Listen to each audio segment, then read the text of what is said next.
Hello. Hello. Hello. एक बार confirm करिए कि वॉइस आ रही है या नहीं आ रही है।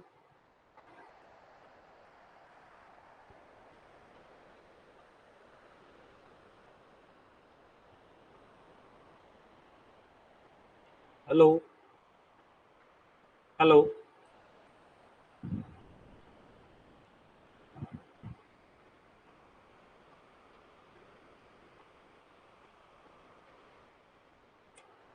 चलिए ठीक है। तो कभी प्रॉब्लम हो जाती है, कुछ ऐसा स्टैंड बाई मोड में चला जाता है। अगर काफ़ी देर से आपका सिस्टम जो है वो स्टैंड बाई मोड पे होता है तो उसको एक बार रिफ्रेश करना पड़ता है, और शायद ये वाली प्रॉब्लम रही होगी, रिफ्रेश वाली प्रॉब्लम, इसकी वजह से वॉइस नहीं आ रही थी। ठीक है, तो अभी क्या है कि हम लोग एक बार फिर से दोबारा देख लेते हैं। ठीक है। प्रीवियस लेक्चर में हम लोगों ने इलास्टिक कांस्टेंट्स के न्यूमेरिकल किए थे और बेंडिंग इक्वेशन के न्यूमेरिकल्स किए थे। आज की क्लास में मैं आपको सिंपल स्ट्रेस एंड स्ट्रेन से कुछ इंपॉर्टेंट न्यूमेरिकल्स करवाऊंगा, और साथ ही साथ हम लोग टॉर्सन इक्वेशन पर भी एक न्यूमेरिकल लेके आए हैं। बहुत ही अच्छा न्यूमेरिकल है। ठीक है, उसी तरह के क्वेश्चन जो है वो एग्जाम में पूछे जाते हैं। सो आज का जो ये वीडियो है, तो इसमें आपको कुछ टॉर्सन इक्वेशन का जो मैं न्यूमेरिकल लेके आया हूँ उसमें बहुत ही स्पेशल एक बात है जो कि मैं आपको बताऊंगा। ठीक है, हालांकि जब मैंने आपको टॉर्सन इक्वेशन पढ़ाई थी वहां पर भी मैंने आपको बताई थी, लेकिन न्यूमेरिकल में वो चीज ज्यादा क्लियरिटी के साथ में आ जाएगी, ज्यादा क्लियर हो जाएगी। ठीक है। सो यहाँ पर हमारा जो पहला न्यूमेरिकल है वो है a circular rod of diameter 16 mm and 500 mm is subjected to a tensile force 40 kilo newton. So यहाँ पर जो डायमीटर है, एक सर्कुलर रॉड है हमारे पास, सर्कुलर क्रॉस सेक्शन है इसका। इसकी जो डायमीटर है वो 16 mm है और इसकी जो लेंथ है वो 500 mm है। और इस पर हम लोगों ने एक टेंसाइल फोर्स लगाया हुआ है, इस तरह का एक टेंसाइल फोर्स लगाया हुआ है। कितना लगाया हुआ है? 40 किलो न्यूटन का, 40 किलो न्यूटन का लगाया हुआ है। ठीक है, तो दोनों ही तरफ लगाएंगे। जब तक कि बॉडी हमारा स्टैटिक इक्विलिब्रियम में नहीं होगा तब तक बॉडी में किसी भी तरह का कोई भी स्ट्रेस डेवलप नहीं होता है। स्ट्रेस डेवलप होने की सबसे पहली कंडीशन है, नेसेसरी कंडीशन है कि बॉडी का स्टैटिक इक्विलिब्रियम में होना जरूरी है, तभी बॉडी में स्ट्रेसेस डेवलप होंगे। The modulus of elasticity for steel may be taken as 200 kilonewton per mm square. So E की वैल्यू दे रखा है स्टील के लिए, that is 200 kilo newton per mm square. Fine. तो और आपको इसमें क्या क्या चीजें बतानी है? आपको बताना है कि what is the value of stress, what is the strain developed, and what is the elongation in the rod। Rod में कितना इलोंगेशन हुआ है, ये तीन चीजें आपको बतानी है कि स्ट्रेस कितना होगा, स्ट्रेन कितना होगा और बॉडी में इलोंगेशन कितना होगा। तो सबसे बेसिक प्रॉब्लम है, इससे बेसिक मतलब सौम्य और कुछ नहीं हो सकता, सबसे बेसिक प्रॉब्लम है। ठीक है, तो जो लोड आपका लग रहा है वो कैसा लोड लग रहा है? नॉर्मल लोड लग रहा है। ठीक है, तो यहाँ पर जो हम लोग स्ट्रेस निकालेंगे तो स्ट्रेस का फॉर्मूला क्या होता है? P अपॉन ए। ठीक है, ये आपका लोड है जो कि 40 किलो न्यूटन लग रहा है, और एरिया ये आपका नॉर्मल एरिया है जो कि ये वाला एरिया है जिस स्पेस के ऊपर ये लग रहा है, ये वाला एरिया हमें फाइंड आउट करना है। ठीक है, तो यहाँ पर हम लोग लिख सकते हैं P अपान, चूंकि सर्कुलर क्रॉस सेक्शन है इसलिए A आ जाएगा π/4 d स्क्वायर। तो जैसे कि मैंने आपको बताया था कि हम लोग जो P लेंगे, जो फोर्स लेंगे वो न्यूटन में लेंगे। ठीक है, और जो लेंथ की डायमीटर लेंगे वो mm में लेंगे। तो यहाँ पर आपका जो फोर्स है P वो 40 किलो न्यूटन दे रखा है। So we will convert it into the newton. So 10⁻³ आ जाएगा। किलो को कन्वर्ट कर लिया हम लोगों ने, π/4 एज इट इज रहेगा। और डी डायमीटर कितना है? तो डायमीटर 16 mm दिया है, तो ये हमारी फेवरेबल यूनिट है, फेवरेबल यूनिट है, तो ये हम लोग यूज करेंगे। यहाँ से सिग्मा की वैल्यू बताएंगे। तो कैलकुलेट करके बताइए what is the value of sigma. Sigma की वैल्यू क्या है? What is the value of sigma? Sanjay sir जो है वो 9:30 से आपका क्लास लेंगे। ठीक है,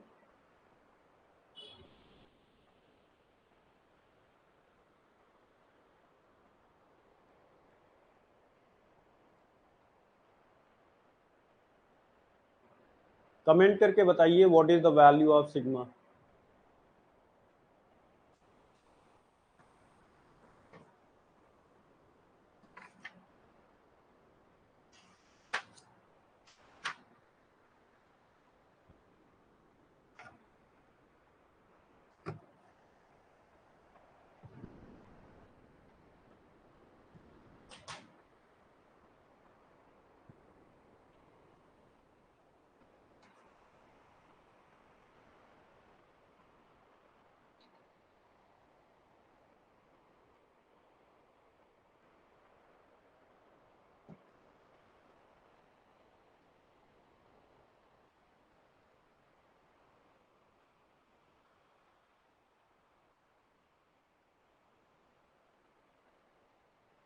फटाफट कमेंट करिए what is the value of sigma.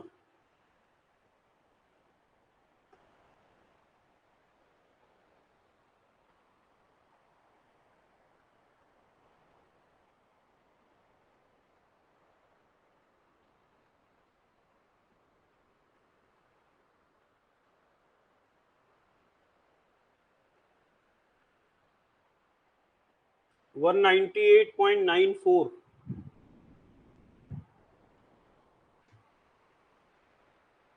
198.94 ये आंसर आ रहा है। 198.94 न्यूटन पर mm स्क्वायर। ऊपर हम लोगों ने फोर्स का यूनिट जो है वो कन्वर्ट किया था न्यूटन में, नीचे डायमीटर आपका mm में दिया हुआ है, तो एरिया जो है वो mm स्क्वायर में आएगा। तो मेरा सजेशन है एक आप सभी लोगों के लिए, जो पाई की वैल्यू है वो कैलकुलेटर से यूज करिए। पाई की वैल्यू 3.14 या 22/7 मत यूज करिएगा, ठीक है, अदरवाइज आपका आंसर जो है वो डिफर कर जाएगा। कैलकुलेटर में आपके एक फंक्शन होता है शिफ्ट के साथ में, जब हम लोग EXP एक्सप्रेशन को दबाते हैं तो वहां पर पाई बन के आ जाता है, ठीक है। तो आप लोग डायरेक्टली पाई का यूज करिएगा, आप लोग पाई की वैल्यू 3.14 या 22/7 ये मत रखिएगा, ठीक है, पाई डायरेक्टली यूज करिए। नाउ सो हमारा जो पहला पार्ट है वो हो गया है। फर्स्ट पार्ट में हमसे क्या पूछा था कि स्ट्रेस की वैल्यू बताइए, ठीक है। अभी हम लोग क्या निकालेंगे कि what is the value of strain, strain कितना होगा। तो आपको पता है कि बाय द हुक्स लॉ अगर हम लोग बात करें, बाय द हुक्स लॉ अगर हम लोग बात करते हैं,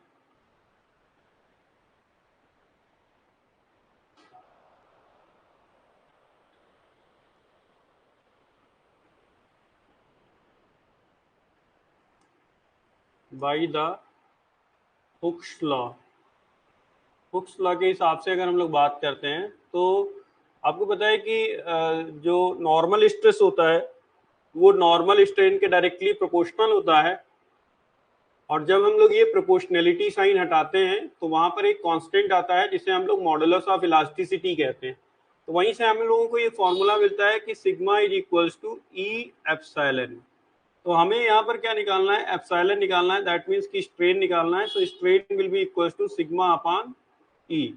तो सिग्मा का वैल्यू अभी हम लोगों ने फाइंड आउट किया है 198.94, और हमें वैल्यू ई का जो वैल्यू है वो हमें दिया गया है।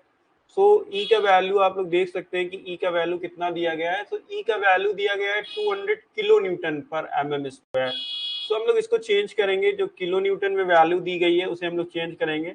So this will be 200 into 10⁻3। तो यहाँ से आपको मिल जाएगा कि what will be the strain. Strain का कोई यूनिट नहीं होता है, there will be no unit, क्योंकि ऊपर भी आप देखेंगे तो ये आपका जो स्ट्रेस रखा हुआ है वो किस यूनिट में है, न्यूटन पर mm स्क्वायर में। और ये जो ई का वैल्यू था ये पहले kilo newton per mm square में था, अभी हम लोगों ने इसको चेंज कर लिया है। So this will also in newton per mm square. ये दोनों यूनिट्स जो है वो कैंसिल हो जाएंगी और आपको एक यूनिटलेस क्वांटिटी मिलेगी यहाँ से। तो एक बार बताइए what is the value of strain, strain का वैल्यू कितना है।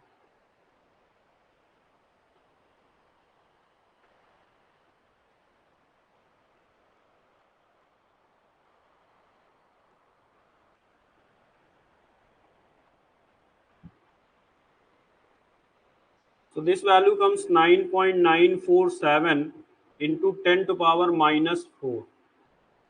इस तरह से भी लिख सकते हैं आप, जीरो से भी लिख सकते हैं, 0.0009947। दोनों ही आंसर हैं। आप चाहे 10 टू पावर माइनस 4 करके भी लिख सकते हैं और चाहे तो आप डायरेक्टली जीरो से भी करके लिख सकते हैं। आंसर दोनों ही सही है, कोई उसमें प्रॉब्लम नहीं है, दोनों ही आंसर जो है वो ठीक है।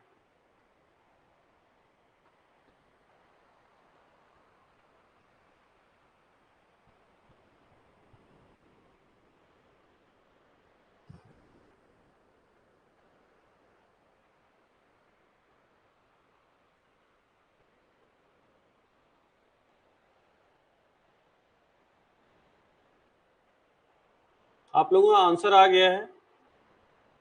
ठीक है, सो ये हम लोगों का सेकंड पार्ट था जो हम लोगों ने कर लिया। सेकंड पार्ट में हमसे स्ट्रेन पूछा गया था। अब तीसरा बचता है what is the elongation. Elongation क्या होगा? तो देखिए, इलोंगेशन जो है वो अगर हम लोग चाहें तो इलोंगेशन के लिए डायरेक्ट फार्मूला लगा सकते हैं, लेकिन चूंकि अभी ये दो वैल्यू निकाली जा चुकी हैं, इसलिए हम लोग इलोंगेशन यहाँ से निकाल सकते हैं, बहुत ही इजीली निकाल सकते हैं, क्योंकि आपको पता है कि एप्सिलॉन जो होता है वो होता है डेल्टा एल अपॉन एल। ठीक है, तो यहाँ से आपने डेल्टा एल निकालना है कि कितना इलोंगेशन हुआ है, तो ये आ जाएगा एप्सिलॉन इंटू एल। ठीक है, तो एप्सिलॉन का वैल्यू आपको पता है 0.0009947।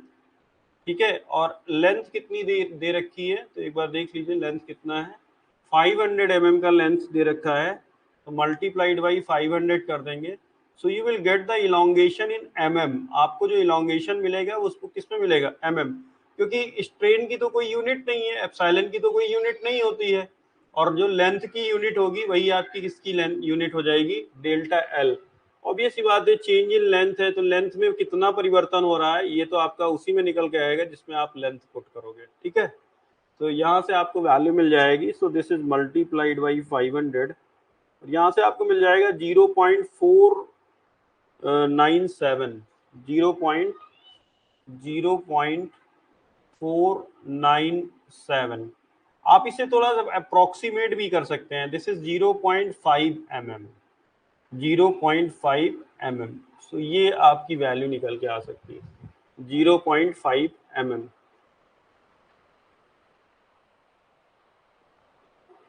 सो आई थिंक ये क्लियर होगा आपको।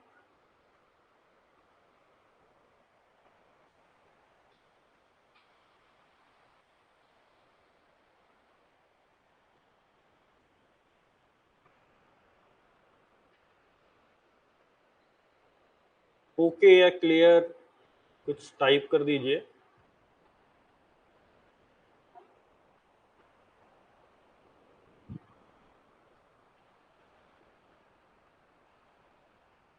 आंसर आप लोग भी के साथ ही साथ कैलकुलेशन करते हुए चलेंगे। आप अगर कैलकुलेशन करते रहते हैं तो हमारी कैलकुलेशन जो है वो मैच कर जाती है। ठीक है, तो कोई डाउट नहीं बचता है।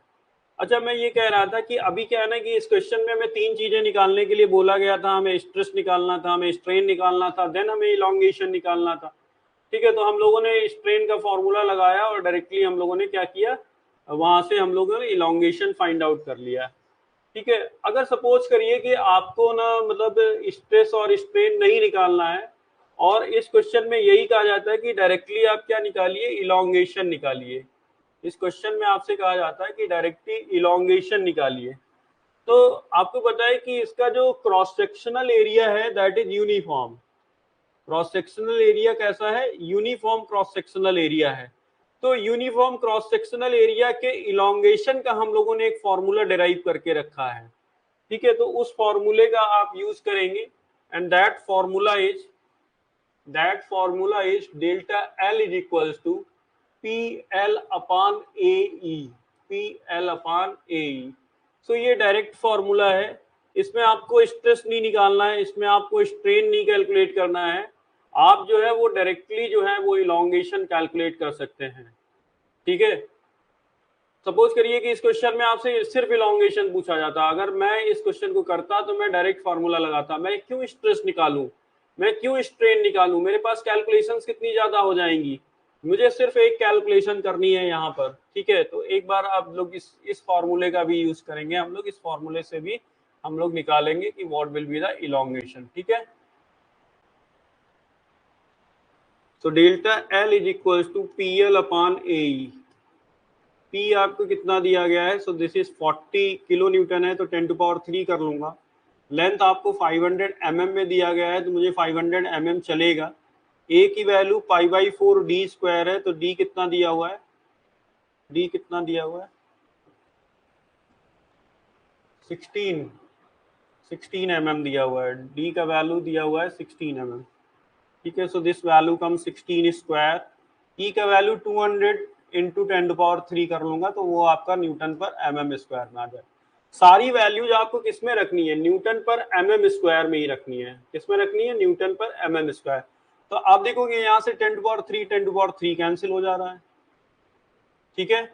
ये आप चाहेंगे तो ये 2 जीरो यहाँ से कैंसिल हो जाएंगे, ये 2 से आपका ये 40 हो जाएगा, तो ऊपर कितना आ रहा है 20 ये और 5 ये, तो 25 जा कितना होता है 100, ठीक है। ये 4 ऊपर चला जाएगा, 4/पाई इंटू 16², ठीक है। तो ये इतना बच रहा है।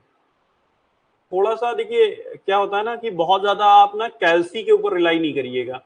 रिलाई मतलब आप सारी कैलकुलेशन आप कैलसी से ही करें, ठीक है। तो ये आप जानते हैं ना कि कैलसी आपका प्री में अलाउ नहीं होता है, प्री एग्जाम में आपका कैलसी अलाउ नहीं होता है, तो इसलिए थोड़ी सी कैलकुलेशन करने की आदत डालिए। मैं ये नहीं कह रहा हूँ कि एग्जैक्टली आप कर पाएंगे, है ना। अच्छा, ये प्रॉब्लम इस तरीके का आना भी नहीं है प्री में, अगर आएगा भी तो बहुत सिंपल करके फिर वो उस प्रॉब्लम को बनाएंगे कुछ, ठीक है। तो यहाँ से अगर हम लोग निकालते हैं तो ऊपर आ जाता है 400 divided by pi into 16²। So this value comes 0.497 mm. ठीक है, so this is the same value as here. This is the same value as here. तो आई थिंक आपको क्लियर हुआ होगा, ठीक है। अगर ये प्रॉब्लम हमें डायरेक्टली डेल्टा एल निकालने के लिए मिलता तो मैं इस प्रॉब्लम में फिर बाकी के 2 स्टेप्स नहीं करता, मैं स्ट्रेस और स्ट्रेन नहीं निकालता, मैं डायरेक्टली इसे करता। आपको ध्यान देना है कि ये जो फॉर्मूला लिखा हुआ है, this formula is only for uniform cross sectional areas, सिर्फ उन्हीं के लिए है, ओनली फॉर। तो इस बात को ध्यान रखिएगा कि आपको जो ये फॉर्मूला अप्लाई करना है, so this formula is applicable only for uniform cross sectional areas, ठीक है। बाकी टेपरिंग सेक्शन का आपको पता है कि टेपरिंग सेक्शन के लिए हम लोगों ने 2 फॉर्मूले लिए हुए हैं, ठीक है। एक यूनिफॉर्म सर्कुलर के लिए हम लोगों ने लिया हुआ है, सॉरी टेपरिंग सर्कुलर के लिए लिया हुआ है, और एक टेपरिंग रेक्टेंगुलर के लिए लिया हुआ है। तो दोनों फॉर्मूले जो है बहुत ही इंपॉर्टेंट है, एज इट इज एग्जाम में पूछे जाते हैं, ठीक है। तो वो भी आप लोग ध्यान रखेंगे, ठीक है। उससे रिलेटेड मैं कोई न्यूमेरिकल नहीं अभी ले रहा हूँ, प्री में उसकी जरूरत नहीं है, डायरेक्टली फॉर्मूले पूछे जाते हैं, लेकिन प्री में आपसे स्ट्रेस स्ट्रेन और एलोंगेशन जो है वो निकलवा सकता है कुछ आसान वैल्यूज देकर, इसलिए सिर्फ वही काम करवा रहे हैं जो आपका अभी रिसेंटली आपको जरूरत पड़ेगा, ठीक है। सो आई थिंक क्लियर होगा ये, एक बार क्लियर या ओके फिर से एक बार टाइप कर दीजिए। और ये जरूरी है, ये स्टेटमेंट आपको ध्यान रखना होगा कि ये जो फॉर्मूला है इलोंगेशन का, ये हम लोग सिर्फ यूनिफॉर्म क्रॉस सेक्शनल एरियाज के ऊपर ही अप्लाई कर सकते हैं, ठीक है। अब मैं एक और प्रॉब्लम लेने जा रहा हूं, ये प्रॉब्लम है हमारे पास में, the bar shown in figure 8 sorry ये तो चलो ठीक है, वो बुक का क्वेश्चन है इसलिए वहां पे लिखा हुआ is tested in universal testing machine. तो ये जो बार था इसको यूटीएम के ऊपर जो है उन्होंने टेस्ट किया। It was observe that at load of 40 kilonewton the total extension of the bar is this, determine the Young's modulus of material। तो यहाँ पर पूरा फिगर बनाया हुआ है उन्होंने, और इसकी डायमीटर दे रखी है D1 25 mm और इसकी लेंथ दे रखी है, यहाँ D2 और लेंथ दे रखा है, यहाँ पर D3 और लेंथ दे रखा है, ठीक है। और जो लोड लगाया है वो 40 किलोन्यूटन का लोड लगाया हुआ है, और इसमें जो इलोंगेशन आ रहा है, जो एक्सटेंशन आ रहा है delta L, so delta L is given as 0.280 mm। तो डेल्टा एल आपको पता है, और आपको यहाँ पर जो कैलकुलेट करना है वो modulus of elasticity E calculate करना है। और आपके पास में वेरिंग क्रॉस सेक्शनल एरियाज का एक कंपोजिट बार दिया गया है, एक कंपोजिट बार दिया गया है जिसका क्रॉस सेक्शनल एरिया जो है वो वेरी कर रहा है, ठीक है। मटेरियल एक ही है, ये मटेरियल जो है वो एक ही है, और जो लोड लग रहा है that load is 40 kilo newton. P आपको दिया गया है, P is given as 40 kilo newton, तो ये आपको दिया गया है। अगर आप लोग देखेंगे तो जो हमने आपको एक डेरिवेशन कराया था फर्स्ट चैप्टर में shear simple stress and strain में, तो वो डेरिवेशन क्या था? वो डेरिवेशन था delta L is equals to P upon E, bracket में था L1 upon A1 plus L2 upon A2 plus L3 upon A3 and so on. ठीक है, लेकिन हमारे पास यहाँ पर तीन ही सेक्शन है। आप अगर देखोगे तो यहाँ पर जो है हमारे पास तीन सेक्शन है। ये हमारा पहला सेक्शन है, ये दूसरा सेक्शन है और ये तीसरा सेक्शन है। तो तीन ही सेक्शन है, तो हम यहाँ पर जो है तीन ही के लिए लेंगे। ठीक है, तो ये आपका ये वाला फॉर्मूला हम लोग अप्लाई करेंगे। तो delta L is equals to P upon E. अगर सपोज करो कि ये सारे अलग अलग होते, जैसे कि ये वुड का बना होता, या ये कॉपर का होता, ये एल्युमिनियम का होता और ये आयरन का होता, तो सबके लिए फिर ई की वैल्यू अलग अलग हो जाती, तो फिर हम ई यहाँ नहीं लेते। ठीक है, इसका मैंने एक और फॉर्मूला आपको कराया है। तो P बाहर होता और अंदर होता L1 upon A1 E1 plus L2 upon A2 E2 plus L3 upon A3 E3। तो are you able to recall the formula? मतलब क्या आपको याद आ रहा है कि मैंने ये आपको करवाया है?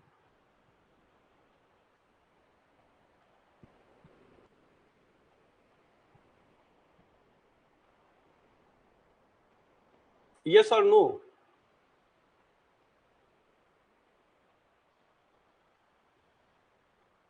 ओके, ठीक है। तो अगर नहीं भी याद आ रहा है तो आप क्या करेंगे ना, आप सिंपल स्ट्रेस एंड स्ट्रेन वाला जो वीडियो है ना, वो आज फिर से देख लीजिएगा। ये तो एक अच्छी चीज है ना कि अब आप क्लास को जब चाहें तब देख सकते हैं। ठीक है, तो आप फिर से देख लीजिएगा। तो यहीं पर हमें क्या करना है, यहीं पे हमें वैल्यूज पुट करनी है और हमें ई की वैल्यू निकालनी है। तो हम लोग ई को इधर ले लेते हैं और डेल्टा एल को इधर भेज देते हैं। ई इस तरफ ले लेते हैं और डेल्टा एल इस तरफ भेज देते हैं। तो एक बार फार्मूला जो है वो आपका आ जाएगा E is equals to P upon delta L और ब्रैकेट में L1 upon A1 plus L2 upon A2 plus L3 upon A3।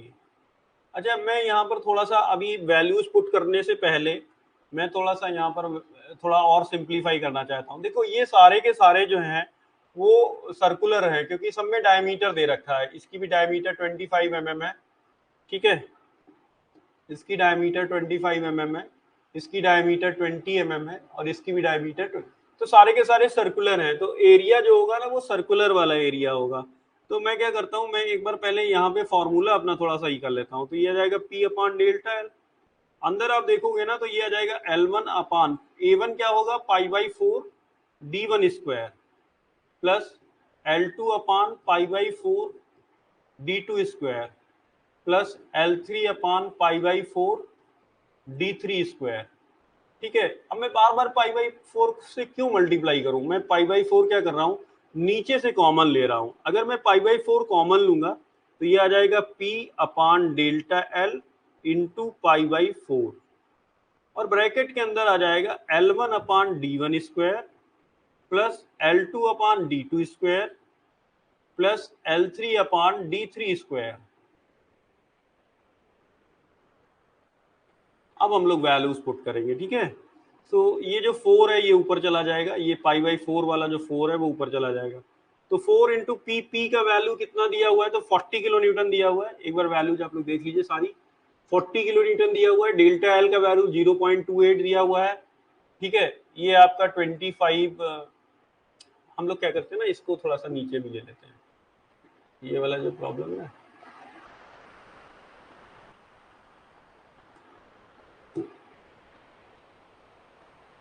चलो, वैल्यूज तो हैं ही हमारे पास। ओके, कोई प्रॉब्लम नहीं। ठीक है, देख लेंगे वैल्यूज। 40 किलो न्यूटन है, so this comes 40 into 10⁻3। Delta L का वैल्यू है 0.28। ठीक है, और पाई का वैल्यू हम लोग पाई ही रखेंगे, कैलसी से रखेंगे। L1 की बात करते हैं तो जो पहला वाला सेक्शन है आपका, उसकी लेंथ कितनी है और डायमीटर कितनी है? ठीक है, तो लेंथ 150 है और डायमीटर 25 है। तो 150 अपान 25 का स्क्वायर प्लस दूसरे वाले का लेंथ 250 है और डायमीटर 20 है, तो ये हो जाएगा 250/20² प्लस तीसरे वाले का 150 एंड 25, तो ये सेम है। अच्छा, 150/25²। हम लोग थोड़ा सा और सिंप्लीफाई कर सकते थे इसको, क्योंकि पहला वाला और तीसरा वाला इक्वल है, ठीक है, तो इसको 2 टाइम्स कर सकते थे, इसे हम लोग 2 टाइम्स कर सकते थे। चाहे तो हम लोग कर भी ले, एक बार मैं फॉर्मूला और लिख दूंगा, ठीक है। हम लोगों को ज़्यादा मेहनत नहीं करनी चाहिए। 4p/डेल्टा L/पाई, ये तो हो गया आपका, और ये वाला टर्म और ये वाला टर्म इक्वल है, ठीक है। L1 is equal to L3 and D1 is equal to D3, ठीक है। तो हम लोग इसको लिख सकते हैं 2 times of L1/D1² plus L2/D2², ठीक है। तो हम लोग एक टर्म और नहीं लिखेंगे यहाँ पर, ये आपका आ जाएगा 2 और ये लास्ट वाला टर्म जो है वो माइनस, ये हटा देंगे हम लोग, ठीक है। ज्यादा मेहनत नहीं करनी चाहिए, सिंप्लीफाई जितना आप सिंप्लीफाई करेंगे ना उतना आपका आंसर सही होगा, मतलब गलत होने के चांस नहीं रहेंगे, ठीक है। तो इसे हम लोग सॉल्व कर लेंगे अभी, ठीक है। तो ये आपका कितना हो जाएगा, चाहे तो हम लोग डायरेक्टली भी सॉल्व कर सकते हैं, ठीक है, कैलसी की हेल्प से डायरेक्टली सॉल्व कर सकते हैं। तो वैसे ये कितना आ जाएगा, ये 4×4 = 160, 160 इंटू 10³ 3/0.28 इंटू पाई, ठीक है, अंदर 2 इंटू 150, सो दिस कम्स 300, और 25 का स्क्वायर होगा 625 प्लस दिस इज 250/20 का स्क्वायर हो जाएगा 400, ठीक है। सो अभी हमारा काफी कुछ सिंप्लीफाई हो गया है, अब हम लोग कैलसी की हेल्प से जो है इसको सॉल्व कर लेंगे।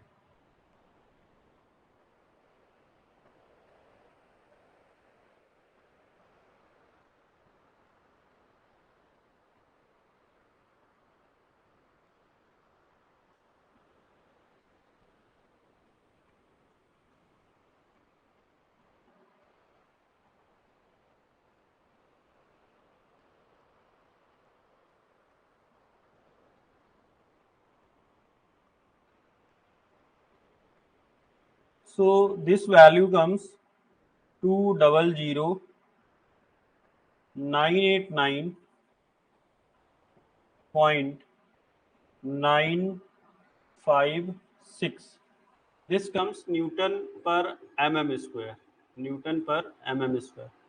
एक बार चाहें तो हम लोग इसमें पॉइंट्स भी यूज करते हैं, 1 2 3 4 5, तो इसको हम लोग लिख सकते हैं 2 into 10⁵ Newton/mm²। So this is the value of E. Certainly this metal will be steel, क्योंकि E की ये वैल्यू जो होती है ना 2 इंटू 10⁵, ये किसके लिए होती है, स्टील के लिए होती है। तो are you confirming my answer, क्या आप मेरे आंसर को कंफर्म कर रहे हैं, क्या आप मेरे साथ कैलकुलेशन कर रहे थे?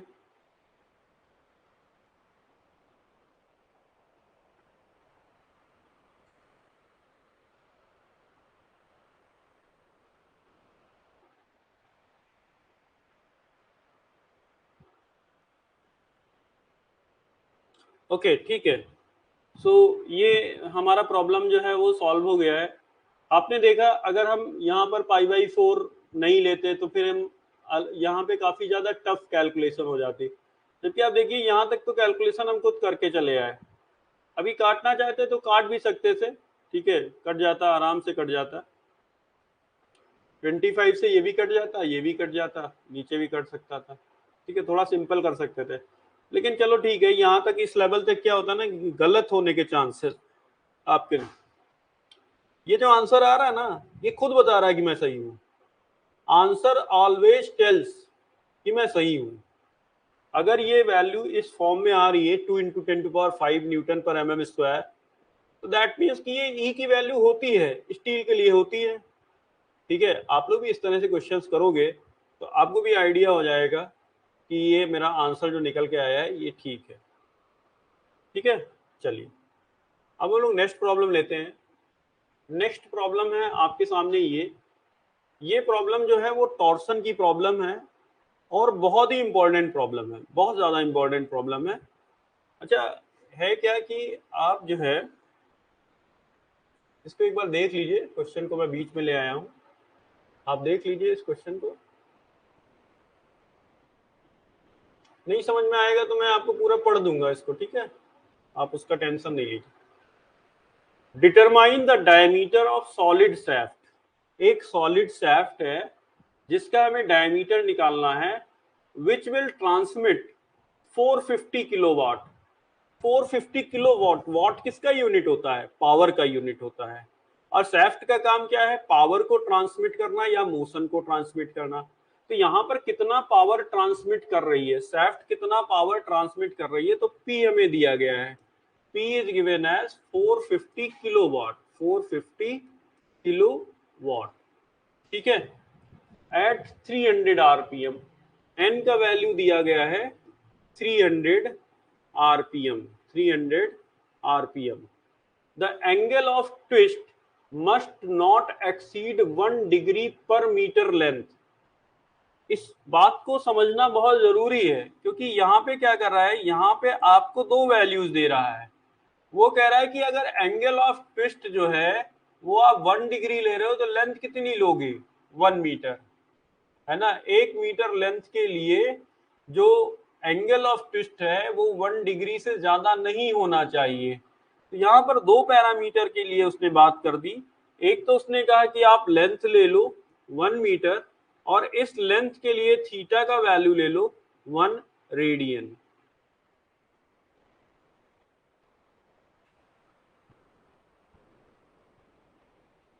Theta, angle of twist must not exceed 1 degree. Actually यहाँ पर इसने डिग्री में दिया हुआ है, तो हम लोग डिग्री में लेंगे, फिर हम उसको चेंज करेंगे रेडियन में, ठीक है। तो हम लोग इसको क्या करते हैं ना, रेडियन में चेंज कर लेते हैं। तो रेडियन में चेंज करने के लिए हम लोग पाई अपान 180 डिग्री से इसे मल्टीप्लाई करेंगे, तो ये आपका आ जाएगा पाई अपान 180 radian. So this will be the value of theta. Theta की जो वैल्यू हम लोग पुट करते हैं टॉर्सन इक्वेशन में, मैंने आपको बताया था कि जब भी थीटा कभी साइन कॉस टैन वगैरह के अलग आता है, सिंपली कहीं थीटा लिखा हुआ है, अल्फा लिखा हुआ है, तो हम वैल्यू पुट करते हैं किसमें? रेडियन में। और साइन कॉस टैन के साथ में होता है तो हम लोग वैल्यू किसमें पुट करते हैं? डिग्री में पुट करते हैं, ठीक है। तो यहाँ पर हमारे पास 4 डेटा अभी तक आ चुके हैं, और वो कह रहा है कि maximum torsional shear stress is to be limited to 40 newton per mm square. तो यहाँ पर हमें और जो वैल्यू मिल रही है वो वैल्यू मिल रही है किसकी? किसकी वैल्यू मिल रही है?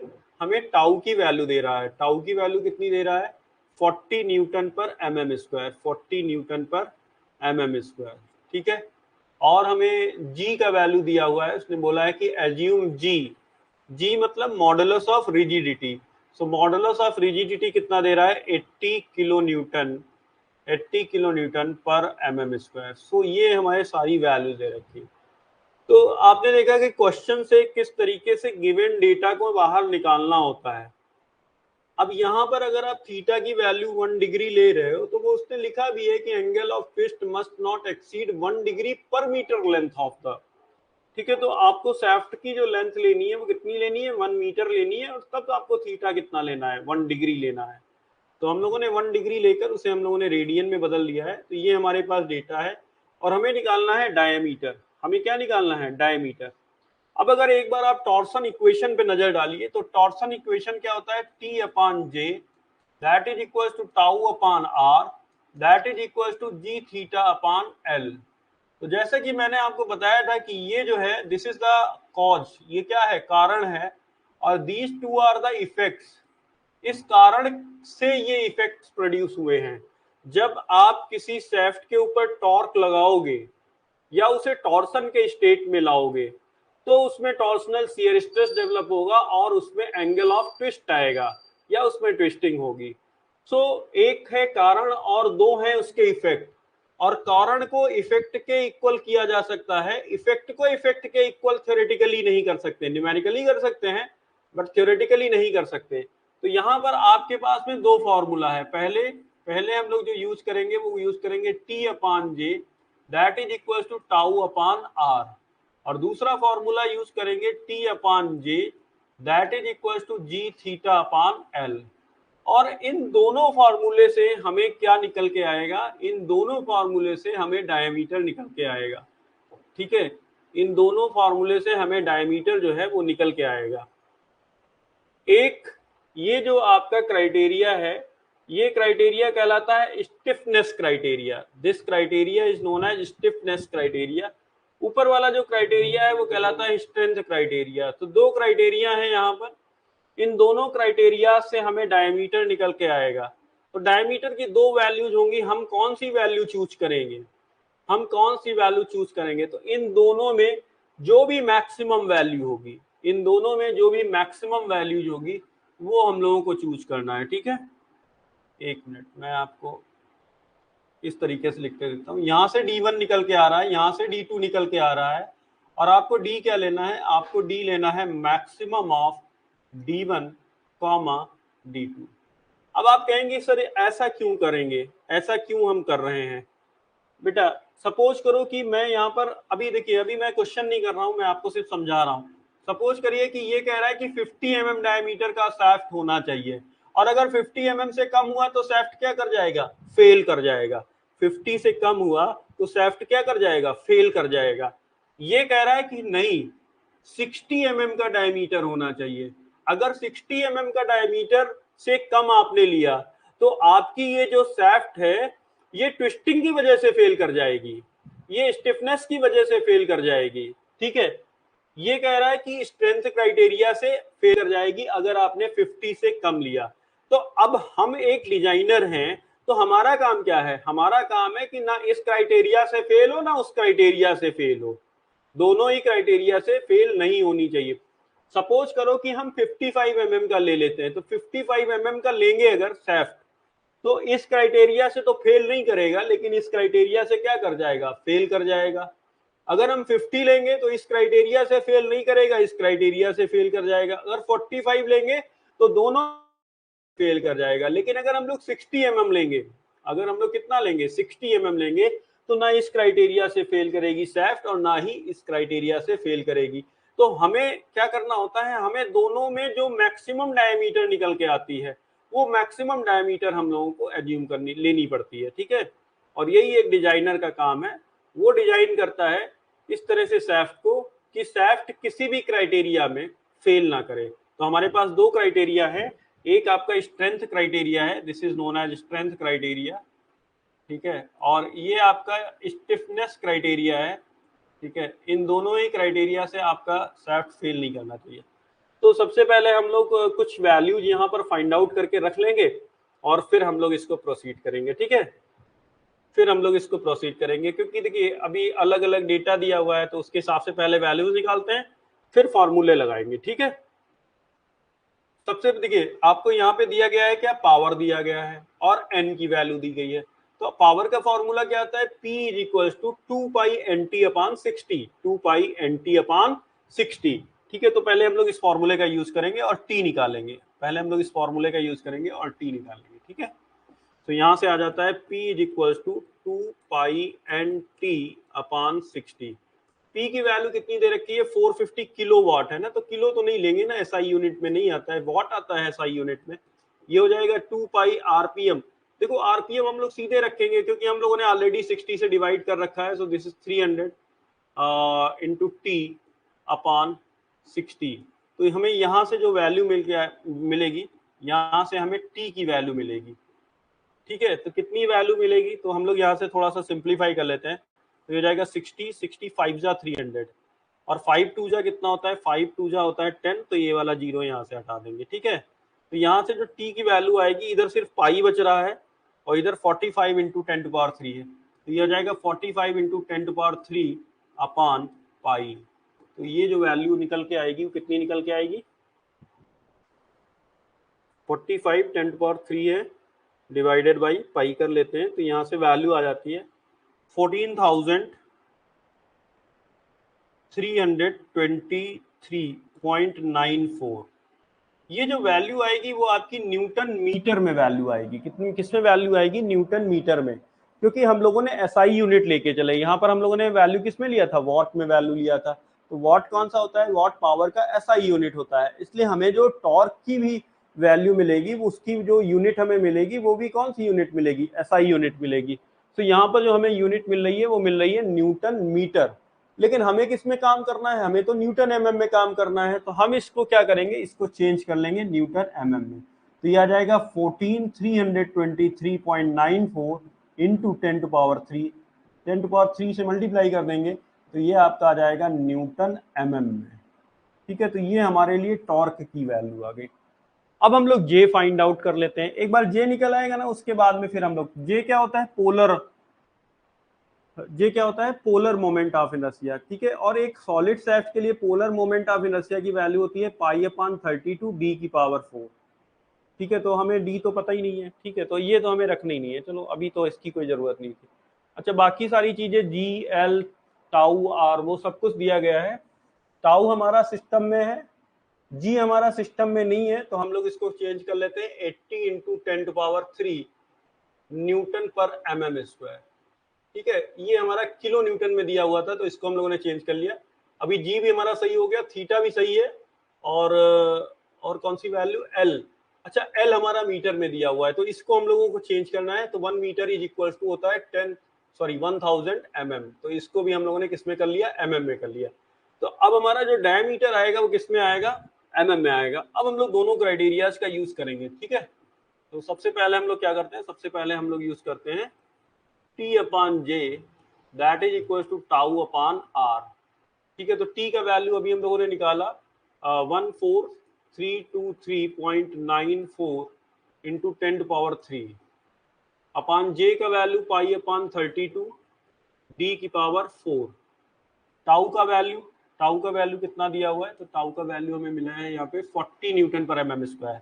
ठीक है, तो टाउ का वैल्यू सीधे रख देते हैं 40 वैल्यू। ठीक है, न्यूटन पर mm स्क्वायर में, और r का मतलब हो गया d/2। तो ये वाला d इस वाले d से कैंसिल हो जाएगा। बाकी तो आप चाहें तो इससे 2 से कैंसिल करें या जैसे भी चाहें। तो फिलहाल हम लोग d³ ले लेते हैं, ये इसको ऊपर भेज देंगे, ये d³ उधर भेज रहे हैं। ठीक है, तो ये मिल गया d³ इज इक्वल्स टू, ये वैल्यू आ जाएगी 14323.94 इंटू 10⁻³। ठीक है, ये वाला आपका 2 ऊपर जाएगा तो ये हो जाएगा 80, और 80 आ जाएगा नीचे, ये 32 चला जाएगा ऊपर और पाई रहेगा नीचे। तो ये हमारे पास 4 टर्म थे, एक 80 था, एक 32 था, एक पाई था, और एक ये चारों टर्म्स यहाँ पर आ गए। यहाँ से हम लोग डी की वैल्यू फाइंड आउट करेंगे। तो एक बार आप लोग चाहें तो कैल्सी का यूज कर सकते हैं। पावर निकालने के लिए मैं आपको बता दूंगा कैल्सी का फंक्शन क्या होता है। ठीक है, सबसे पहले तो इसे कैलकुलेट कर लेते हैं, into 10⁻³ into 32, so this divided by 80 and this again divided by pi।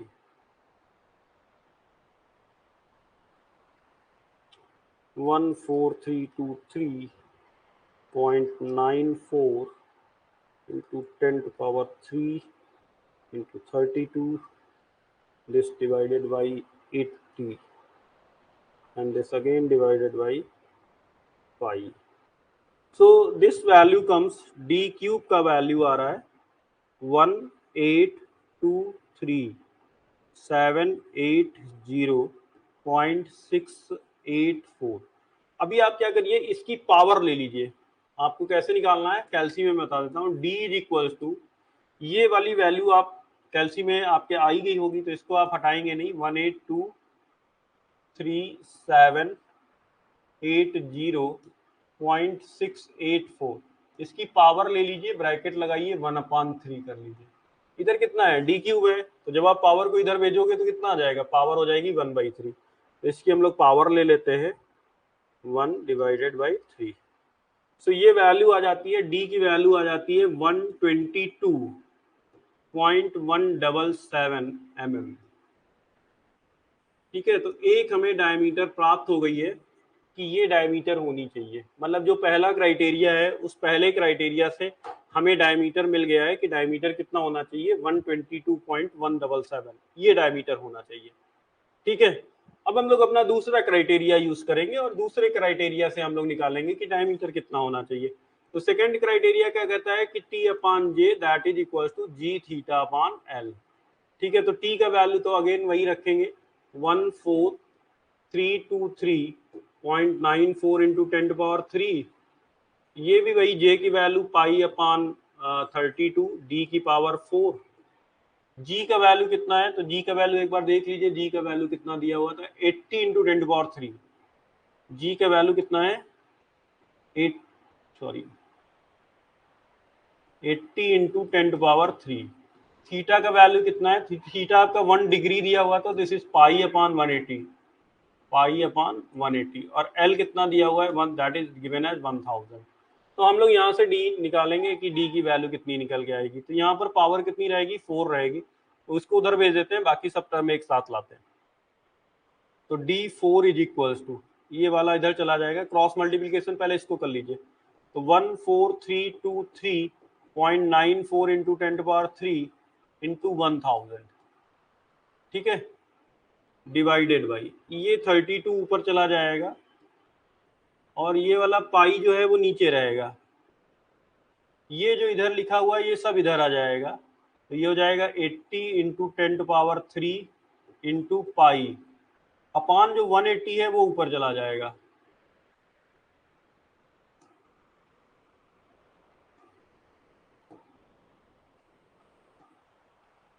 ठीक है, अब यहाँ से जो भी आप कैंसिल कर सकते हैं वो कैंसिल कर लीजिए। ये 10⁻3 ये हम लोग कैंसिल कर लेते हैं, ठीक है, तो इससे थोड़ा सा आसानी हो जाएगी।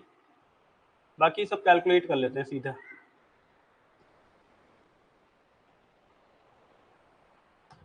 एक्सटेंसिव जो है वो कैलकुलेशन रहेगी, तो थोड़ा सा आपको बहुत ही केयरफुली करना पड़ेगा कैलकुलेशन।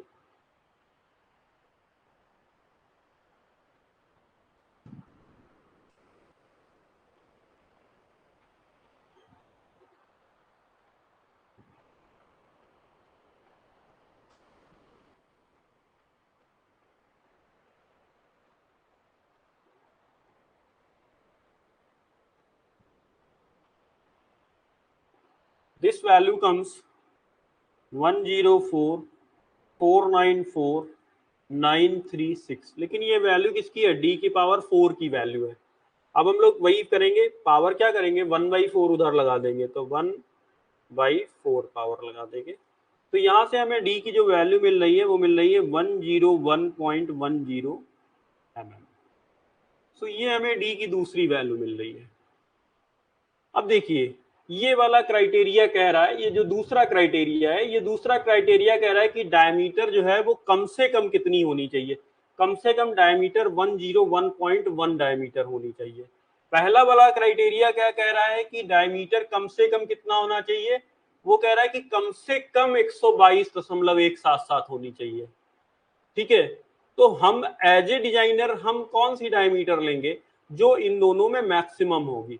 अगर हम 122 वाली डायमीटर लेंगे, ठीक है, तो इस क्राइटेरिया से भी फेल नहीं करेगा और उस क्राइटेरिया से भी हमारा सैफ्ट फेल नहीं करेगा।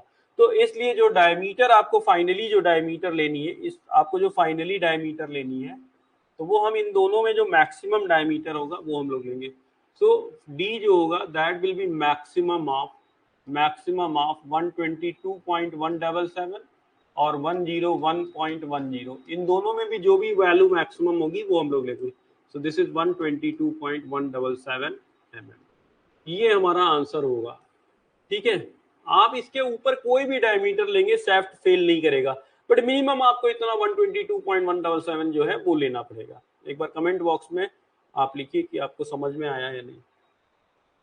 कैलकुलेशन पार्ट है, आप थोड़ा सा एक बार दोबारा से अपने आप घर पे बैठ के, घर पे तो खैर अभी भी बैठे हैं आप, लेकिन आप वहाँ पे एक बार प्रॉब्लम को दोबारा करिएगा, नोट कर लीजिएगा प्रॉब्लम को, दोबारा करिएगा, कैलकुलेशंस वगैरह भी करिएगा। ठीक है, ठीक है। तो आज के लिए इतना ही, और कल हम लोग मिलेंगे तो मे बी मैं कुछ न्यूमेरिकल्स आपको कराऊंगा या फिर मैं कोई नया टॉपिक भी स्टार्ट कर सकता हूँ, that depends upon my mood क्या कराना है। ठीक है, वैसे न्यूमेरिकल्स ज़्यादातर मैंने टॉपिक्स के जो अभी पढ़ाए थे रिसेंटली उन सभी टॉपिक्स के न्यूमेरिकल्स करा दिए। सपोर्ट रिएक्शन के न्यूमेरिकल साथ ही साथ चलते हैं, SFD BMD के न्यूमेरिकल्स मतलब जो प्रॉब्लम्स होती हैं वो साथ ही साथ चलती हैं। फिर उसके बाद में हमने आपको सिंपल स्ट्रेस एंड स्ट्रेन कराया, उसके मैंने कुछ न्यूमेरिकल्स आपको आज कराए थे। ठीक है। उसके बाद में इलास्टिक कांस्टेंट के न्यूमेरिकल्स कल कराए। स्ट्रेन एनर्जी में बहुत न्यूमेरिकल्स प्रॉब्लम होती नहीं है। फिर उसके बाद में आपका टॉपिक आता था बेंडिंग, तो बेंडिंग का भी हम लोगों ने कल न्यूमेरिकल किया था, और टॉर्सन के न्यूमेरिकल हम लोगों ने आज किए। ठीक है। एक बच रहा है कॉलम एंड स्ट्रेस, तो कॉलम एंड स्ट्रेस से वैसे न्यूमेरिकल आता नहीं है, लेकिन एक आध न्यूमेरिकल अगर देखेंगे तो आपको करा देंगे। मेन जो है उसमें ज़्यादातर चीज़ें जो हैं कॉलम एंड स्ट्रेस में, वो उसकी जो थ्योरी है, उस थ्योरी में इतनी सारी चीज़ें हैं ऑब्जेक्टिव में पूछने के लिए कि वहाँ से न्यूमेरिकल का तो सेंस बनता नहीं है। खैर, और अभी तक पूछा भी नहीं गया है। फिर भी अगर कोई न्यूमेरिकल आता है ऑब्जेक्टिव में तो उसको करा दूंगा मैं आपको। ठीक है। तो मोस्ट प्रॉब्ली नया टॉपिक ही स्टार्ट करना रहेगा, लेकिन अगर कुछ क्वेश्चंस अच्छे और मिल जाते हैं प्रीवियस ईयर के तो वो आपको कराऊंगा। ठीक है। So thank you very much, good night, take care. 9:30 बजे से संजय सर आपकी क्लास लेंगे।